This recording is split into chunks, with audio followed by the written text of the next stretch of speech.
I frankly can't imagine having that kind of secret when you're 18 years old, knowing what is at stake.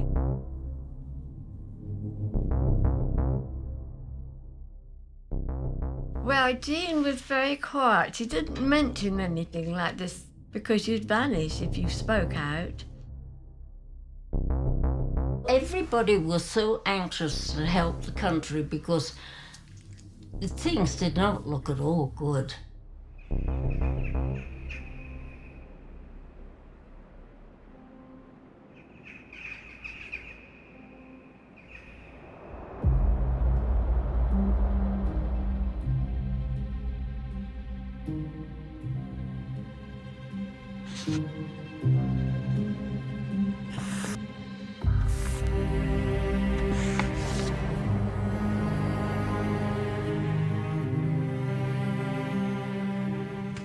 My sisters and I, we all went to the same school until the Americans came over and we had to go.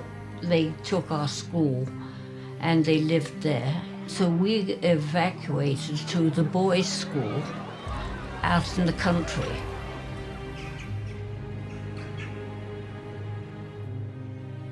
We saw different things up Wesley Road, like there was a big tank trap, which was kind of funny because the German tanks could have gone round each end. And there was also an observer corps up there, two guys with binoculars. If Germans were in the vicinity, they heard the siren, they'd have to go up. We lived on the very, very outskirts of Bury St. Edmunds. And I mean, out of the back fence, there was the fields, corn, things like that. So it was like living in the country. They were all over the country, the Americans were, and the girls fell for their uniforms, the way they spoke, and of course they had plenty of money, and the poor little English boys, the soldiers and that, didn't have very much, so it used to be a problem sometimes in town at the dances. My mom was a volunteer for the Red Cross, whatever sort of local canteen that they had in Bury St. Edmunds. And I think that was a common thing for people to do. And so she would serve up coffee and donuts for the local military people. In particular, there was an airfield called Rougham that was right near Bury St. Edmunds. In fact, it was walking distance from the downtown area.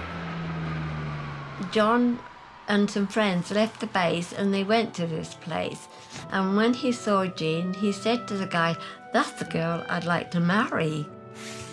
My dad was born in Selma, Alabama, 1917, had a large family. As he's growing up, he ends up going to Auburn University, and he was in the ROTC program there. So he graduates, goes into the Army, and starts out his Army career in 1940 in the horse-drawn artillery. So he got to get very involved with horses, and he loved that.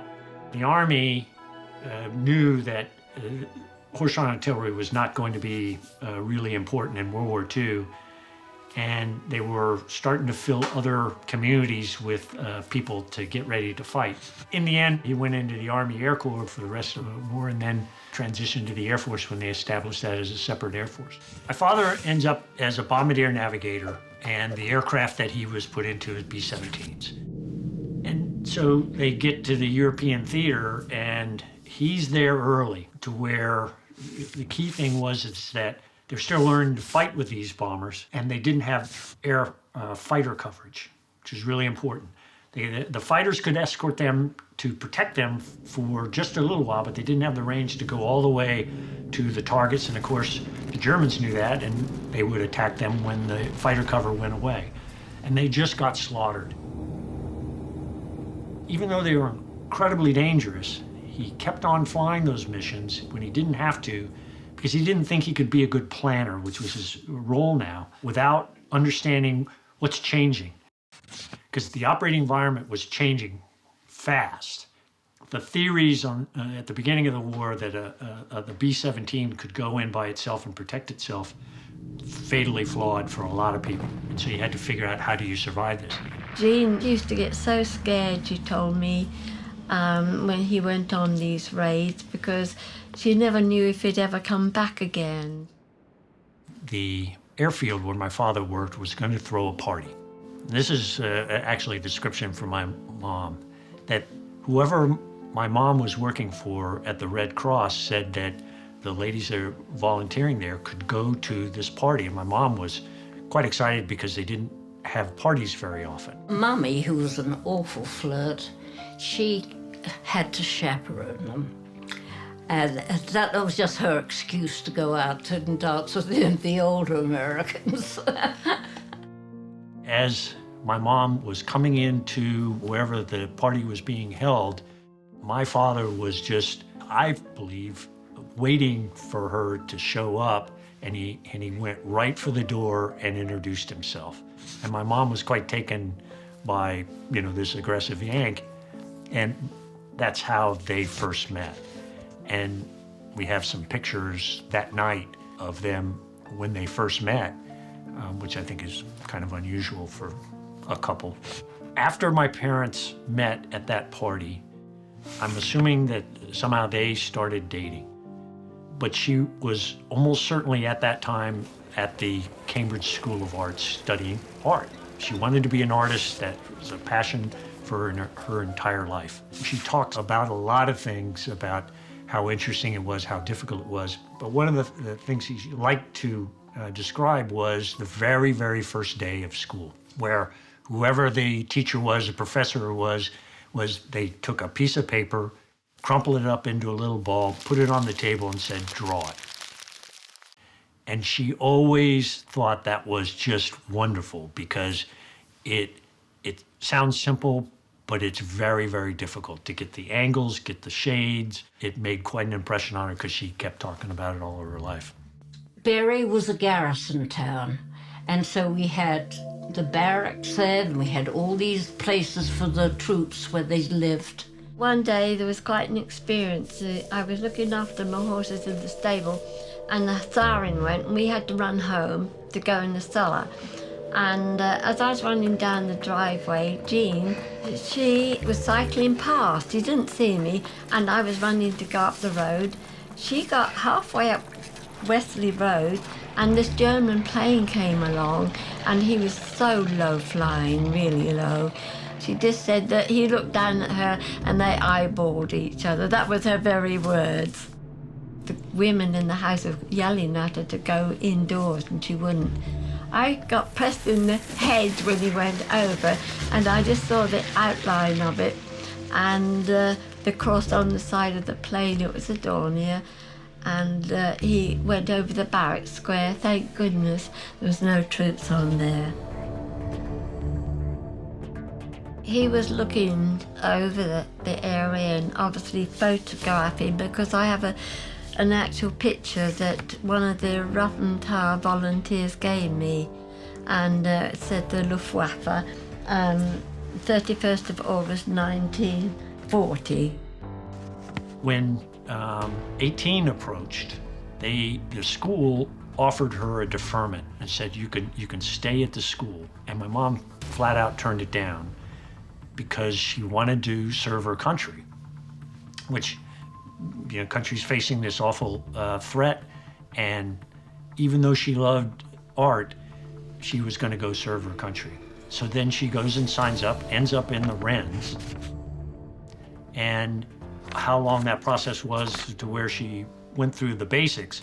But then all of a sudden she's getting pulled into a program she doesn't understand she's being pulled into, and she has no idea what's going on until they ask her to sign some scary papers.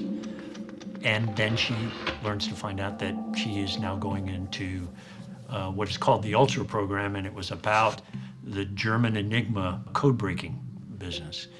And that's where she stayed for the rest of the war. One of the things that the British worked very hard to do was to try to break the German code. That was very important for communicating for the forces out in the field. There's a lot of trial and error, and a guy named Alan Turing basically figured out how to do that by inventing what many people view as the first real functional computer, to be able to automate it, because the codes changed so quickly and it was such a puzzle that the only way to do it was with a computer. So once they did that, they did most of that work and built the rudimentary computer to break the code was in a place called Bletchley Park. And it was in a place where nobody was really looking for it, but there was intense effort to try to make this happen. That's where most of that work went. Once they figured out how to do it, then they spread it to a few other sites, and one of them being Eastcote, which was focused, my understanding, focused for the Royal Navy code-breaking world, where Bletchley Park was for the Army and their Royal Air Force, I believe. As they grew the program, tons of information and radio intercepts coming in. They had great manpower demands, and so they started bringing in people to help, and what we would call in the Navy now intelligence clerks, and that's the role that my mom played, which was as an 18-year-old girl, she's given this incredible secret, but she is working as an intelligence clerk in Eastcote because she was associated with the Royal Navy, and taking tapes, I believe, not cards, but tapes, and setting the bomb machine, the actual computer code-breaking machine, doing the settings and adjusting them since it changed so often. And that's where she did her work. She rarely came home to visit when she was in the Navy. And I think probably a lot of it was that she might slip and say something. And because it was just, you never ever mentioned it. When you go into that program, the papers were essentially a warning that you can't divulge anything that you're doing. And they have a Official Secrets Act that made everything classified. And in this case, this program was one of the most secret programs and important programs probably of the 20th century. After the European theater was won, they didn't need the program anymore, the Ultra program. So what do we do with all these people with this incredibly sensitive information that we didn't want to be spread around? What do we do with all these people? There's a picture of all these wrens, and they used to, as a cover-up, they used to be taught how to drive those double-decker buses in London, the red big buses, and they were taught to brake and skid on oil. Can you imagine? Oh. Jean always told us she was chauffeured generals and people like that, and we thought, wow. And I mean, we had absolutely no idea. And that was just great of Jean. My father, after the war was over, wanted to marry my mom. But she was still in the Wrens, and there was a program and a system as to how long and when do people get to be demobilized and revert back to being civilians. My father kept getting these answers and requests that weren't satisfying for him. He wanted to get married now, so he started writing these letters. And one of the letters talks about that my mom was in an unnamed category, and maybe this is a complication to her being able to leave the Wrens so they could get married. And to me, I'd never noticed it in those letters, except until recently, that of course she was in an unnamed category. She was in a program that no one could talk about and didn't talk about for 30 more years. And that was probably one of the complications of my mom getting permission to leave the Wrens and go get married to a Yank. So my father was bound and determined to marry my mom. And he is writing letters, first to Lord Halifax, who was the ambassador to the United States, trying to get permission from the English government to allow my mom to demobilize and get married. And he got some answers that weren't satisfying, and eventually he got the answer no. So he also wrote a letter to Churchill, who happened to be no longer the prime minister. He was now the leader of the opposition in the Conservative Party. And he wrote a letter directly to him as well. And I'm not sure if he ever got an official answer. We don't have it if he did. But he did get some sort of communication from someone on Churchill's staff who told him, hey pal, this is not the way you do it. The way to do it is you need to come back to England, marry Jean Briggs, and then your standing will be much smoother to be able to say, hey, we're married. Can she leave the Wrens and come to the United States and join my father? And so that's, in the end, what they did. My father was stationed in Texas, I believe. He flew, which is unusual back then, flew all the way to England, married my mom. They had their honeymoon, and then he flew back. But now he'd got the check in the box to where they're married, and my mom got out of the military sooner than what was originally planned. Babby and I were so excited. Oh, Jean's getting married to an American. Oh, we were thrilled over the, hills. And then, of course, Babby and I, we went to the church at Wesley, and the vicar wasn't very keen on English girls marrying. He put his voice forward and gave John a book to read. And John said to me one day when we were having breakfast, do you know, Doreen, he said, I read that book from back to front, sideways, you name it, and I did it, so I had everything right. Her, she had to keep secret for 30 years.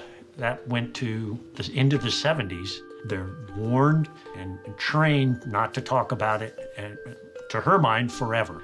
And so she had built this entire new life after she left, got married to my father, and then all of a sudden they declassified the program in the 70s, and they were allowed to talk about it, but she was still reluctant to do it because she thought, well, I'm not supposed to talk about it. But eventually more and more came out. Well, my father's reaction was, you got to be kidding me. We've had all these kids together, 6 kids together, and running around all over the world, and you never told me. And my mom's answer was very simple and straightforward: is, well, I wasn't allowed to. And that appeals to her duty and the importance that she placed on it. My mom loved art and was a great artist.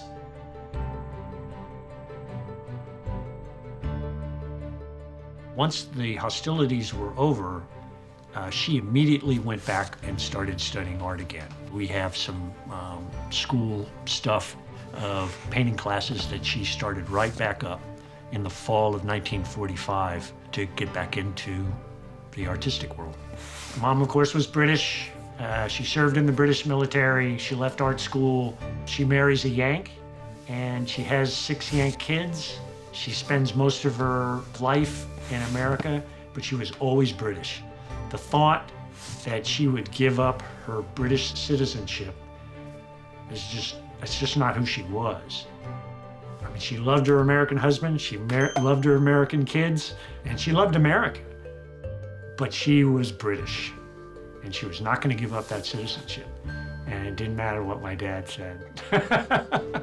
They grew old together. They were married for 72 years, so we have a series of pictures of them together. They loved dogs. Golden Retrievers was the breed they went with. This picture is my parents visiting me here. My mom's sitting in the United States. She has no idea what's going on around 2008, 2009. Her really good friend who was in the Ultra program with her, June McDonald, connected her and got her into the system, and lo and behold, here comes this thank you certificate from the Prime Minister, Gordon Brown, for her service. And so she got that as finally recognition 50 years later, 60 years later, of her service in World War II.